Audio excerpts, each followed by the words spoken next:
नमस्कार। कानुन न्याय तथा संसदीय मामिला मन्त्रालय र नेपाल टेलिभिजनको संयुक्त प्रस्तुति कानुनका कुरामा यहाँलाई हार्दिक स्वागत छ। यस कार्यक्रमको मूलभूत उद्देश्य नागरिक सचेतनाका माध्यमबाट न्यायमा पहुँच सहज बनाउने र लोकतन्त्रको सबलीकरणमा योगदान गर्ने हो। प्रत्येक 15 दिनमा प्रसारण हुँदै आएको यस कार्यक्रमको आजको श्रृङ्खलामा हामी 2072 सालमा संविधान जारी भएपछि बनेका ऐन कार्यान्वयनको अवस्था र कानुनी सहायता सम्बन्धी ऐनका विषयमा छलफल गर्नेछौँ। यसै सिलसिलामा हामीसँग हुनुहुन्छ कानुन न्याय तथा संसदीय मामिला मन्त्रालयका सहसचिव फणेन्द्र गौतम। गौतम सर, यहाँलाई स्वागत छ। धन्यवाद। 2072 सालमा संविधान जारी भएपछि त्यो संविधान कार्यान्वयन गर्ने क्रममा धेरै ऐन कानुनहरू बनाउनु पर्ने अवस्था थियो। हामीले त्यहाँदेखि हालसम्म अहिलेसम्म आउँदाखेरि कति ऐनहरू बनाइयो? संविधान जारी भइसकेपछि अहिलेसम्म 158वटा ऐनहरू जारी भएका छन् र यी ऐनहरूको प्रकृति चाहिँ विभिन्न खालको छ। अब एउटै ऐनले धेरैवटा कानुनहरूलाई संशोधन गरेको अवस्था पनि छ भनेदेखि अलग्गै स्वतन्त्र रूपमा एउटा विषयलाई एउटा ऐन बनेको अवस्था पनि छ।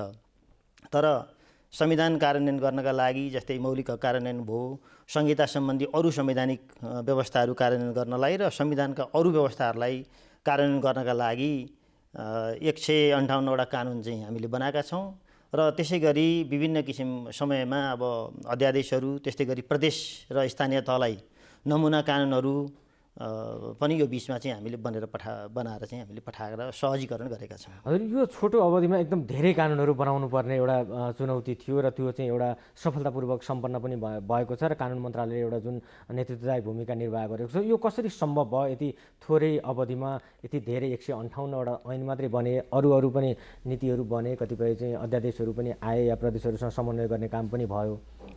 निश्चय पनि यो महत्त्वपूर्ण प्रश्न यहाँले जिज्ञासा रूपमा राख्नुभयो। वास्तवमा हामीले कानुन निर्माण गर्दाखेरि कानुन मन्त्रालय मात्रैले एक्लैले निर्माण गर्ने होइन। विभिन्न विभागीय मन्त्रालयहरू, नेपाल सरकारका केन्द्रीय निकायहरू, त्यस्तै गरी अब जनताको एउटा सार्वभौम प्रतिनिधि संस्था, प्रतिनिधिमूलक संसदले नै बनाउने हो कानुन। हामीले त सहजीकरण गर्ने, तर्जुमाका लागि सहमति र अन्तिम मस्यौदाहरू गर्ने काम हो।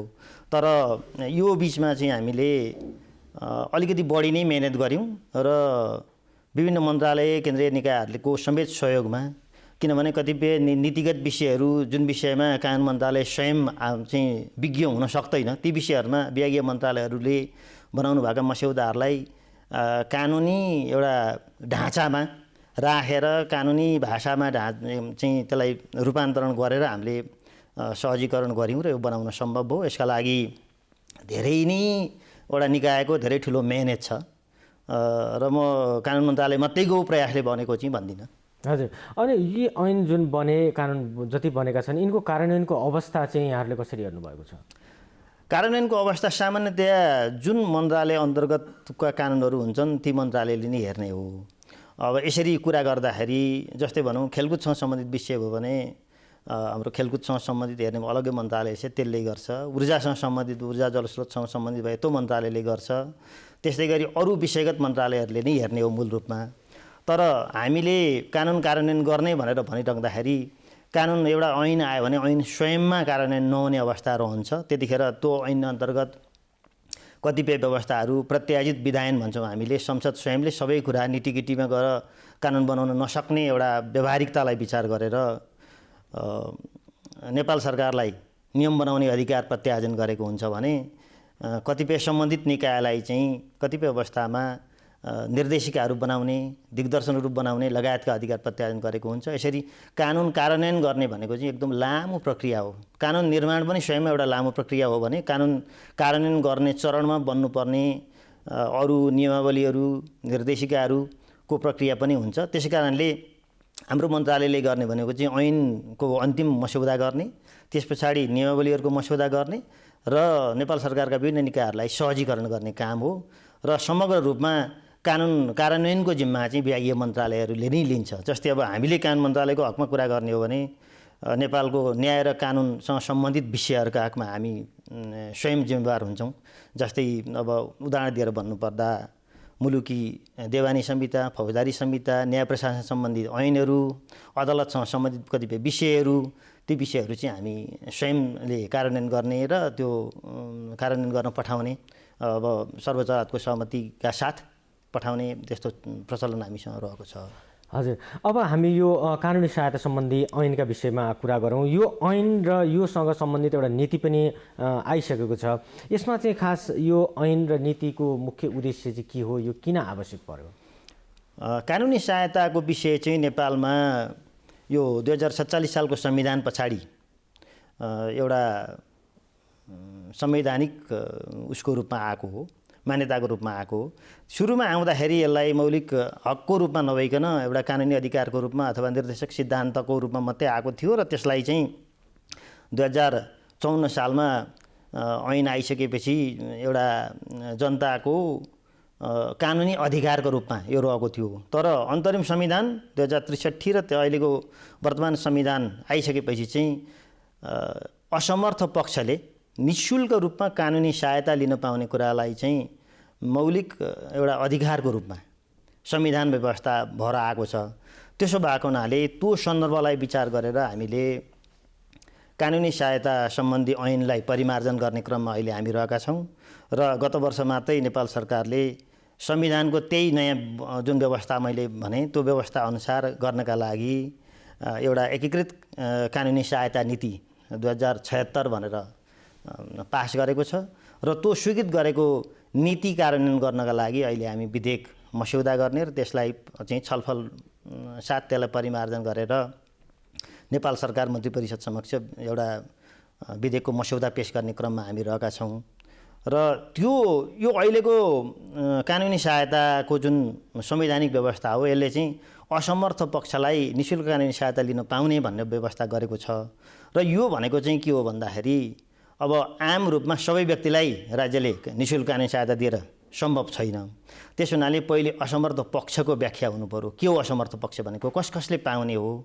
अब मुद्दाको सिलिङको आधारमा हो कि अथवा अरू किसिमले सेवाको विस्तारको हिसाबले कतिसम्म सेवा दिने हो? यी सबै पाटालाई चाहिँ यो एकीकृत कानुनी सहायता नीतिले व्यवस्था गरेको छ। अब यो असमर्थ व्यक्ति भन्नाले चाहिँ कस्ता खालका व्यक्तिलाई बुझिन्छ? यसमा हामीले मुख्य रूपमा समेटेका कुरा चाहिँ के हुन्? अहिले यो नीतिले मूल रूपमा समेटेको चाहिँ असमर्थ पक्ष भनेर भनिसकेपछि जुन संविधानको धारा 42मा एउटा विशेष वर्ग जात जाति महिला दलित मधेसी जनजाति जे जति जुन क्लस्टरहरू छन् ती सम्पूर्ण क्षेत्रमध्येलाई चाहिँ यसले यो नीतिले समावेश गरेर ल्यानुपर्छ भनेर भनिरहेछ। एकातिर सेवा प्राप्त गर्ने नागरिकहरूको त्यो वर्गीकरण यसले गरेको छ भने अर्कोतिर केही विशेष अवस्थाका व्यक्तिहरूलाई पनि त्यो अवस्था उहाँहरूको नहुँदै पनि विशेष अवस्थाका व्यक्तिहरूलाई चाहिँ यो सहायता दिनुपर्छ है भनेर यसले व्यवस्था गरेको छ। जस्तै यसलाई अब अलिक स्पष्ट गर्नका लागि म निवेदन गरौँ, जस्तै ज्येष्ठ नागरिकहरू, अपाङ्गता भएका व्यक्तिहरू, घरेलु हिंसामा परेका महिलाहरू, त्यसै स्वास्थ्य द्वन्द्वमा चाहिँ संलग्न भएका व्यक्तिहरू, यी लगायतका व्यक्तिहरूलाई चाहिँ अहिलेको कानुनले नै पनि अहिलेको विद्यमान कानुनले नै पनि निःशुल्क कानुनी सहायता दिनुपर्छ भनेर व्यवस्था गरिरहेको छ र अहिलेको यो प्रस्तावित नीतिले पनि त्यो कुरा, यो स्वीकृत नीतिले पनि त्यो कुरा गरेको छ र हामीले प्रस्तावित विधेयकमा पनि यो कुरालाई आत्मसात गरेर बनाउँदैछौँ। यो आर्थिक र सामाजिक रूपमा अलिकति पछाडि परेका व्यक्तिहरूले पनि यस्तो यो चाहिँ यो कानुनी सहायता पाउन सक्छन्। हजुर, यो चाहिँ के अदालतको प्रक्रिया सुरु भएपछि मात्रै यो कानुनी सहायता हुन्छ या त्यो प्रक्रियामा पुग्नुभन्दा अगाडि पनि हामीले चाहिँ हामीले यो कानुनी सुविधाहरू दिन सकिन्छ? यहाँले असाध्यै महत्त्वपूर्ण पक्ष उठाउनु भयो। वास्तवमा अहिलेसम्म हाम्रो बुझाइ चाहिँ कानुनी सहायता भनेको अदालतमा मुद्दा परो अथवा पर्न लागो, परिसक्यो अथवा पर्न लागो भने त्यो चरणमा मात्रै कानुनी सहायता दिने, फिराद पत्र लेख्न अथवा प्रत्युत्तर पत्र लेख्न, अदालतमा पेश गर्नुपर्ने कागज आधारका लागि मात्रै भन्ने कुरा हामीले बुझ्दै आएका छौँ र किसिमले अभ्यास पनि त्यसै गरी हुँदै आएको छ। तर अहिले यो नीतिले चाहिँ त्यस्तो होइन, अलिकति बृहत रूपमा हेर्नुपर्छ। कसैले कानुनी परामर्श मात्रै पनि लिन पाउनुपर्छ। कतिपय विषयमा कानुनी परामर्श लिएर आफ्ना व्यवहारहरू उसले त्यो अनुसार सञ्चालन गर्ने अवस्था हुन्छ। त्यसै कारणले त्यो कुरा गर्नुपर्छ भनेर एकातिर भनौँ भने अर्कोतिर चाहिँ होइन, अदालत मात्रै विवाद पर्दैनन्। कतिपय अवस्थामा अर्धन्यायिक निकायहरू, जिल्ला प्रशासन, मालपोत, भूमि सुधार स्थानीय तहमा पनि अब एउटा बृहत अहिले हाम्रो संविधानले व्यवस्था गरेको छ न्यायिक समितिको। न्यायिक समितिमा पनि कानुनी सहायता दिनुपर्छ, किनभने नागरिकहरूका पिरमर्काहरू पहिले ठोकिने त स्थानीय तहमै हो र खास गरी न्यायिक समितिमा विवादको रूपमा गइसकेपछि त्यहाँ अलिकति कानुनी कार्यविधि र कानुनी सल्लाहको बारेमा जानकारी पाएन भनेदेखि फेरि पनि संविधानले परिलक्ष्य जुन एउटा लिएको छ संविधान नागरिकलाई चाहिँ विकेन्द्रित न्यायको अवधारणा अनुरूप न्याय प्रदान गर्ने जुन सर्वोपरि लक्ष्य छ त्यसलाई त्यो सफल हुन सक्दैन भनेर त्यहाँसम्म कानुनी सहायताको दायरालाई चाहिँ फैलाएर लानुपर्छ भन्ने कुरा चाहिँ यो नीतिले आत्मसात गरेको छ। हजुर, भनेपछि अब यदि चाहिँ यो जुन नीति त आइ नै सकेको छ, अब तपाईँले अहिले यो कार्यान्वयनको क्रममा पनि छ, अहिलेसम्मको कार्यान्वयनको अवस्था हेर्दाखेरि चाहिँ के हाम्रा चाहिँ यो असमर्थ व्यक्तिहरूले चाहिँ यो सुविधाहरू चाहिँ पाइरहेको अवस्था छ? अहिले मैले चाहिँ स्पष्टसाथ भन्नुपर्छ, हामीले यद्यपि औपचारिक रूपमा कुरा गर्ने हो भने 77 जिल्लामा कानुनी सहायता ऐन लागू भएको छ भन्छौँ हामी, तर पनि अहिले अवस्था त्यस्तो छैन। विभिन्न कारणले गर्दा धेरै जिल्लामा यो सेवा अहिले बन्द छ र कानुनी सहायता अन्तर्गत कुरा गर्दाखेरि 2-3 थरी संयन्त्रबाट चाहिँ नेपाल सरकारकै कोष पनि खर्च भइरहेको छ। एउटा अदालतको तर्फबाट वैतनिक वकिल भन्ने सेवा छ, त्यो वैतनिक वकिल चाहिँ सबै अदालतमा उपलब्ध छ। त्यसको सेवा वैतनिक वकिलको सेवा जिल्ला अदालत, उच्च अदालत र सर्वोच्च अदालत समेतमा त्यो सेवा उपलब्ध छ। तर फेरि कानुनी सहायताको दायरा हामीले सेवालाई विस्तार गर्ने भन्दैबाट हेर्ने हो भने त्यो सेवा चाहिँ वैतनिक वकिलले दिने सेवा चाहिँ अदालतभित्र मात्रै प्राप्त हुने सेवा हो। अघि मैले भने जस्तो अर्धन्यायिक निकाय र अदालतभन्दा बाहिर अथवा मुद्दा पर्नुभन्दा पहिले त्यस्तो खालको सेवा नहुने भावनाले त्यसका आफ्नै सीमाहरू छन्। अनि त्यस्तै गरी यो अहिले केन्द्रीय कानुनी सहायता समिति अन्तर्गत नेपाल सरकारले नेपाल बार एसोसिएसनलाई एकमुष्ट अनुदान दिएर अनि जिल्ला कानुनी सहायता समिति मार्फत जुन हामीले कानुनी सहायता सञ्चालन गरिरहेका छौँ, यो चाहिँ अहिले 43 जिल्लामा मात्रै क्रियाशील अवस्थामा रहेको छ। प्रदेश नम्बर 2 का 8 जिल्लामा प्रदेश सरकारको तर्फबाट कानुनी सहायताको एउटा जिल्ला स्तरीय संयन्त्र बनाइएको छ र ती 8 जिल्लामा चाहिँ केन्द्रीय कानुनी सहायता समिति र त्यो प्रदेश सरकारको कानुनी सहायता समिति दुईटै मिलेर संयुक्त रूपमा चाहिँ नि समन्वयात्मक रूपले काम गरिरहेको छ र कतिपय अवस्थामा महिला मन्त्रालयको तर्फबाट पनि बजेट विनियोजन भएर गइरहेको छ र यसरी हेर्दाखेरि नेपाल सरकारकै स्रोत चाहिँ 2-3टा शीर्षकबाट खर्च भइरहँदाखेरि प्रभावकारिता आउन सकेका छैन। एकातिर खर्च भएको छ, अर्कोतिर प्रभावकारिता आउन सकेको छैन। त्यसै कारणले विचार गरेर नेपाल सरकारले गत वर्ष यो एकीकृत रूपमा यो सेवालाई लानु पर्यो र खास गरी एकीकृत रूपमा यो सेवा लाने सन्दर्भमा कुरा गर्दाखेरि जिल्ला स्तरलाई चाहिँ हामीले खास गरी सेवा प्रदायकको इकाइको रूपमा लिएका छौँ र त्यसमा चाहिँ जिल्ला अदालतका माननीय जिल्ला न्यायाधीशज्यूकै संयोजकत्वमा जिल्लाभित्रका नेपाल बार एसोसिएसनका इकाइहरू, त्यस्तै गरी त्यहाँ स्थित सरकारी वकिल, त्यहाँ स्थित अब स्थानीय तहका पदाधिकारीहरू लगायत र गैर सरकारी संस्थाहरूले पनि अहिले विभिन्न किसिमबाट चाहिँ यो कानुनी सहायता दिइरहनु भएको हुनाले गैर सरकारी संस्थाको समेत सहयोग र समन्वयमा त्यो एउटा प्रतिनिधित्व जिल्ला स्तरमा नि गरिएको छ र त्यसलाई चाहिँ सेवा प्रदायकका लागि चाहिँ जिल्ला अदालतलाई सम्पूर्ण स्रोत साधनबाट सुसज्जित गरेर लाने कुरा चाहिँ अहिले यो नीतिले परिलक्ष्य गरेको छ। त्यसै गरी प्रदेश स्तरमा प्रदेश सरकारले आफ्नो प्रदेशभित्र यो एकीकृत कानुनी सहायता नीतिको मूलभूत कुराहरूमा प्रतिकूल नहुने गरी आफ्नै किसिमले कानुनी व्यवस्था गरेर आफ्नै किसिमको कानुनी संयन्त्र बनाउन सक्ने भनेर नीतिले एउटा उदार व्यवस्था यसरी गरिरहेको छ भने केन्द्रीय तहमा एउटा बृहत राष्ट्रिय प्रतिनिधित्व भएको परिषदको परिकल्पना गरिएको छ। त्यो परिषद चाहिँ माननीय कानुन मन्त्रीज्यू स्वयंको संयोजकत्वमा हुन्छ र त्यसमा चाहिँ सर्वोच्च अदालत, महाधिवक्ता कार्यालय, नेपाल बार एसोसिएसन, त्यस्तै गरी अघि मैले भने यो गैर सरकारी क्षेत्र खास गरी निःशुल्क कानुनी सहायता क्षेत्रमा सेवा सञ्चालन गरिरहनु भएका गैर सरकारी क्षेत्रका संस्थाहरूको प्रतिनिधित्व समेत गरेर एउटा परिषद बनाइएको छ र त्यो परिषद अन्तर्गत एउटा कार्यकारी समिति सानो बनाइएको छ कानुन सचिवज्यूको संयोजकत्वमा। त्यो समिति प्रस्ताव गरिएको छ भनौँ नीतिमा र त्यो समितिले चाहिँ केन्द्रीय रूपमा कानुनी सहायताका समग्र कुराहरूलाई चाहिँ सञ्चालन गर्ने भनेर भनेको छ।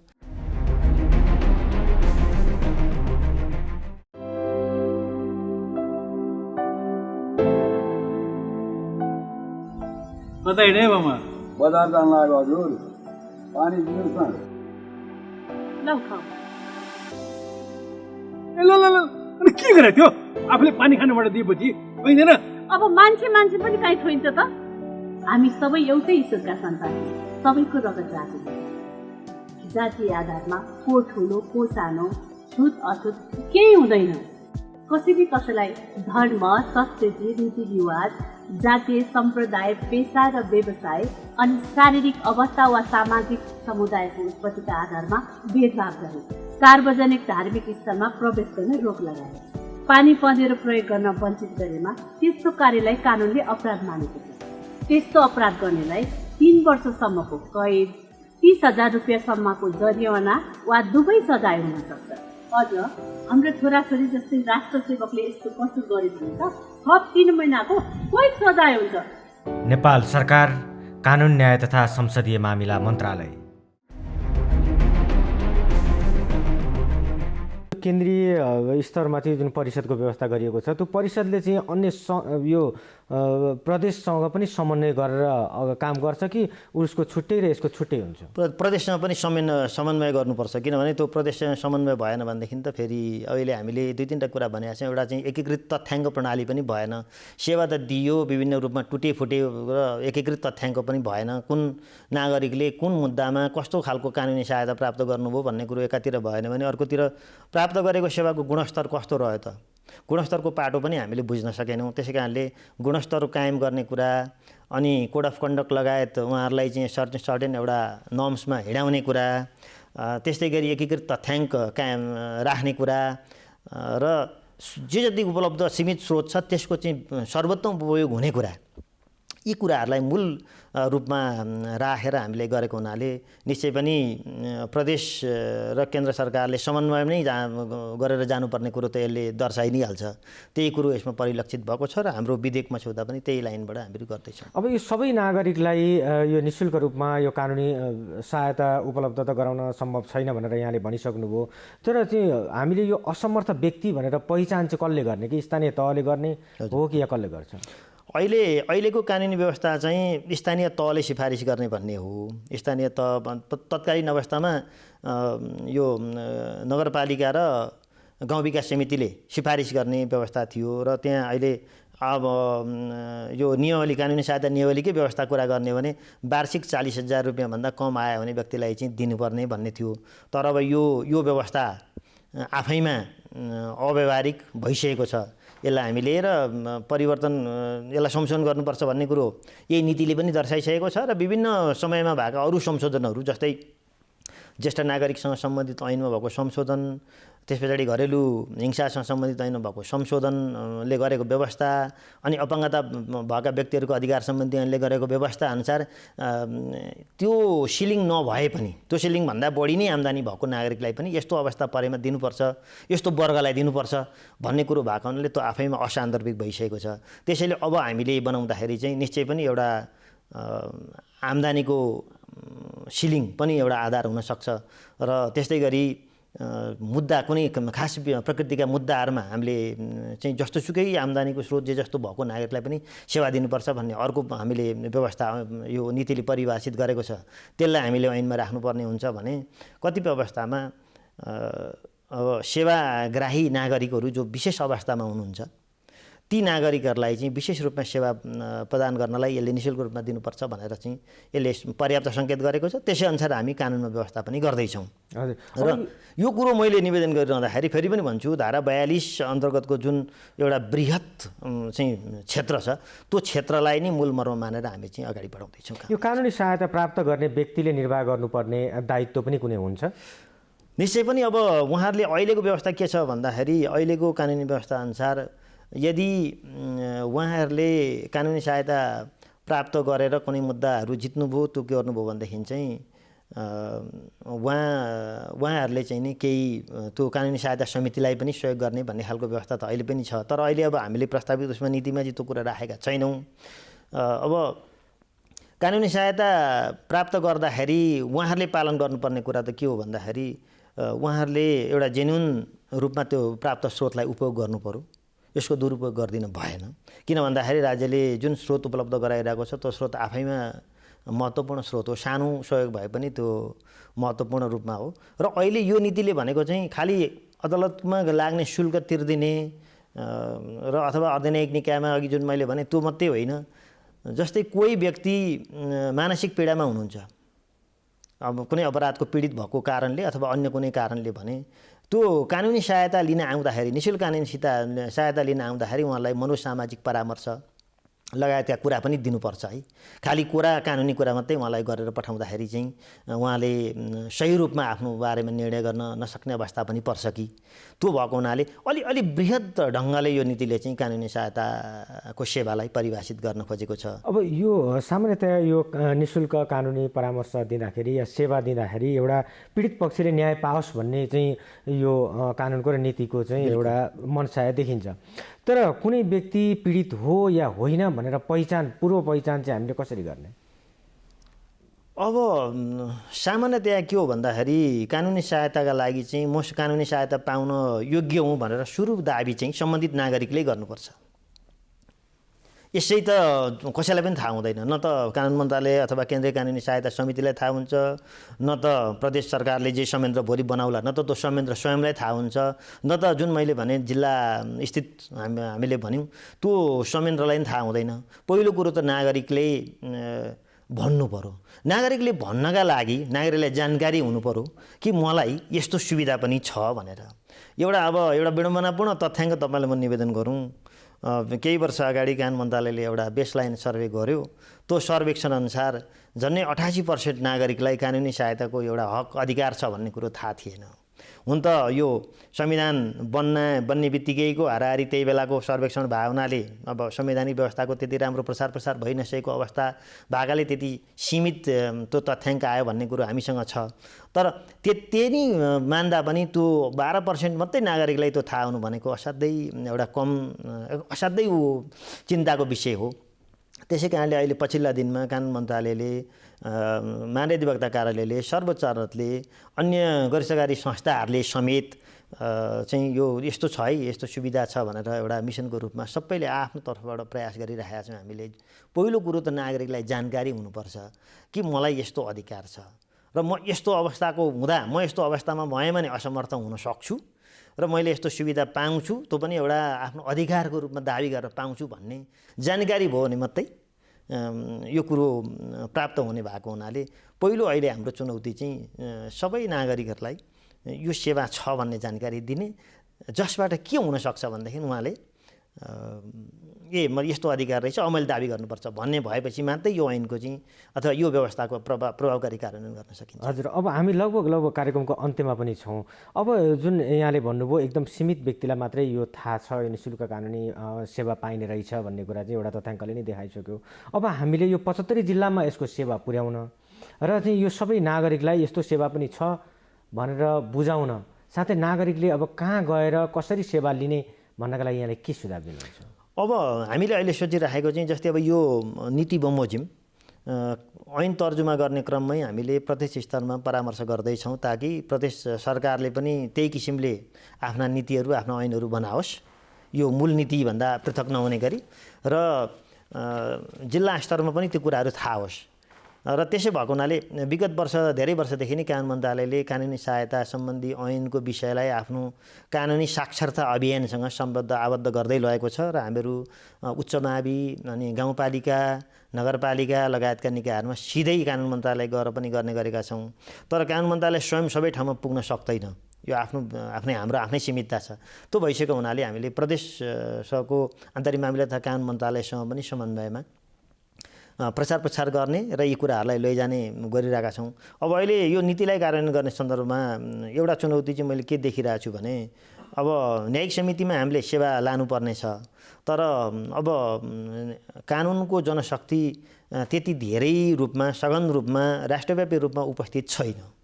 एउटा कुरा त कानुनको जनशक्ति नै सीमित छ, अर्को कुरो जिल्ला सदरमुकाम र केन्द्रमा यो जनशक्ति केन्द्रित छ। अब यसलाई विकेन्द्रित गरेर 753 बढी यी न्यायिक समितिमा लगेर चाहिँ सेवालाई चाहिँ विस्तार गरेर दिने कुरा चाहिँ एकदम चुनौतीपूर्ण छ। यसका लागि फेरि पनि त्यही जिल्ला स्थित कानुनी सहायता समितिले अब हाम्रो जिल्ला स्थित बार एसोसिएसनसँग समन्वय गरेर विभिन्न पालिकाहरूलाई चाहिँ आफ्नो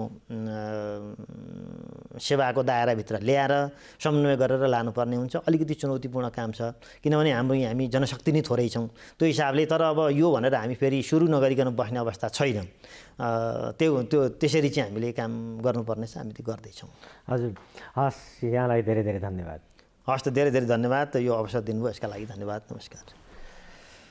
कानुन न्याय तथा संसदीय मामिला मन्त्रालय र नेपाल टेलिभिजनको संयुक्त प्रस्तुति कानुनका कुरामा आज हामीले कानुनी सहायता सम्बन्धी ऐनका विषयमा छलफल गऱ्यौँ। यसका लागि आज हामीसँग हुनुहुन्थ्यो कानुन न्याय तथा संसदीय मामिला मन्त्रालयका सहसचिव फणीन्द्र गौतम। कार्यक्रमको अर्को श्रृङ्खलामा पनि हामी कानुनका यस्तै विषयमा छलफल गर्ने गरी उपस्थित हुनेछौँ। नमस्कार।